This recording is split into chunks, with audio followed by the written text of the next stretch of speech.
Hello, darlings. You've all heard of Marilyn Monroe. Some of you know Bridget Bardot. Well, now it's time for the Cognac Show. I said Cognac, ooh, ooh. I said Cognac, ooh, ooh, ooh. I'm a bubbly blonde, fabulously dressed to impress. One-of-a-kind girl. I was brought into this world wrapped up in pearls. I love to mingle, though my husband reminds me I'm not single. I meet and greet both the famous and the elite. I ride in limousines, drinking the finest champagne, wearing furs, dazzling diamond jewelry. A girl can't complain. I live the upscale life, dining in the finest restaurants, eating the best caviar for free. And no matter how much I enjoy myself.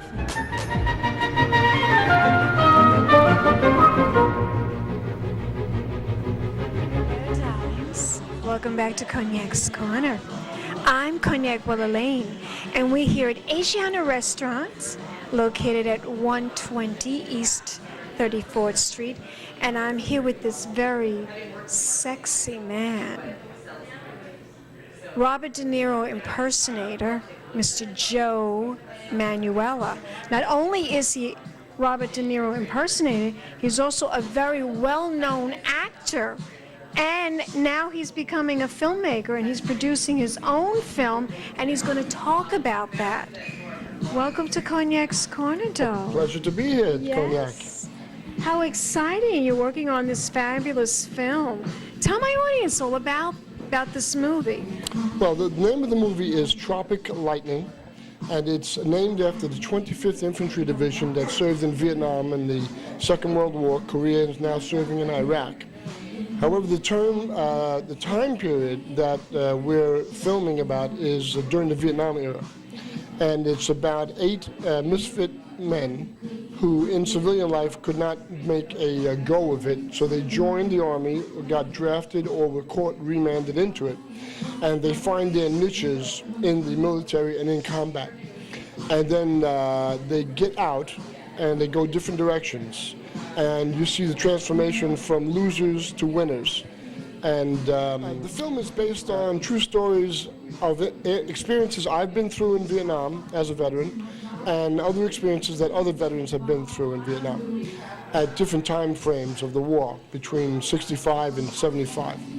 And we strung it along with this 8-man theme to show all these situations. So it's a docu-novel of sorts. Did you write the story? Yeah, I'm writing it. You're writing the story as we speak. Well, I'm finishing it up now. Yeah, I'm tightening it up because the backers want a full script and or a full synopsis. So that's what we're working on at the moment. And you're working on this film with Ted, right? Yes, actor Ted Kateris is going to be playing a major role in the film, the part of the 290. He's a half Greek, half Italian mobster from Chicago who's trying to prove himself to the Italian mob that he can do the job as well as any other Italian or Greek can do it. And he gets involved in an attack on a rival mob club and gets caught by the police and then court remanded into the army to Vietnam. Even though he was a prior service veteran of Vietnam a year before, they sent him right back. But he loves it. Rather than go to prison, he goes back to combat duty, and it's like a kid in a candy store. Tell my audience, now you're also in this film. Of course you're in the film. Tell my audience what your character is in the movie. My character is a 45-year-old salty dog NCO, which is a non-commissioned officer, E8 sergeant, who trains his troops and gives them the best wisdom he can from all his years in Korea and tours in Vietnam. However, my character carries around a Japanese sword that was presented to him by his uncle from the Second World War. Oh, interesting. Yeah, that executed British and Chinese And when the Americans captured this Japanese soldier, they executed him and took his sword. So the sword makes its way back to the Republic of Vietnam during the war, and it goes after some Viet Cong and North Vietnamese. So it returns full circle back to Southeast Asia, where it began. So the movie's got a mix of Japanese, Vietnamese, Cambodian, Laotian, some Filipino. It's got a good mix of all types of Americans. The 8 characters from the U.S. come from California, New York, Illinois, Chicago, Mississippi, Indiana. It's several stories within a story, and then it all draws together at the end like drawstrings on a sack, and it comes to one conclusion. Now, why write a story like this? What made you want to make a film like this? Well, basically, I have a lifetime of experience, and these thoughts and ideas have come to me through people, through my own experiences, and I was compelled to put them down on paper from seeing how the public was made to believe that the United States Army lost the Vietnam War, which it did not, because I was there and I saw how we won it.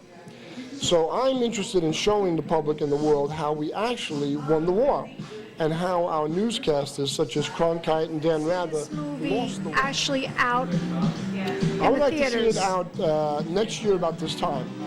The backers are there, the actors are in place. We've already shot some test footage. It's called Tropic Lightning. And we maybe started to shoot at the end of this summer with the right backing.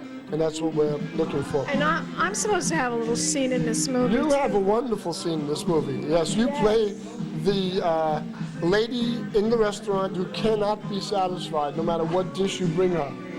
And whether it's quiche, Well, I'm looking forward to that scene. I'm looking forward to seeing you perform the scene, Cognac. Is there a website that my audience can go to find more information about you and this new project that you're working on, this new film? Well, the information about myself as a Robert De Niro impersonator and stuntman is DeNiroimpersonator.com. The website, Spell that. DENIRO, impersonator, the whole word, .com. And you'll find Joe Manuella's information on that website, DeNiroimpersonator.com. And the website for Tropic Lightning, themovie.com, will be up in a few months. We own the name already, and it will be up in a few months. Tropic Lightning, the movie, or movie, tropiclightningmovie.com. Well, I want to thank you for coming on the show and talking about your new film. My pleasure. It was very delightful to see you again. You're looking wonderful. Let's toast. Oh, let me give you some Oh, that champagne. was wonderful, darling. That was Darling. Let's give you some champagne. Everybody gets to drink a glass of champagne with cognac. There was a saying in the movie, and the movie was The Deer Hunter. You say no to champagne, you say no to life. That's right, darling. Let's toast. To life. Salute.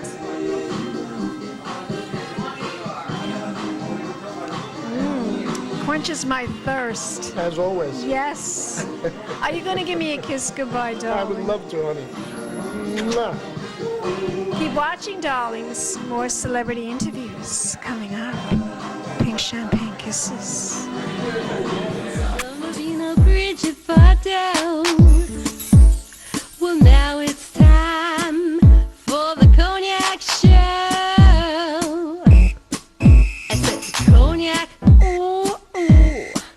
I said cognac, ooh, ooh, ooh.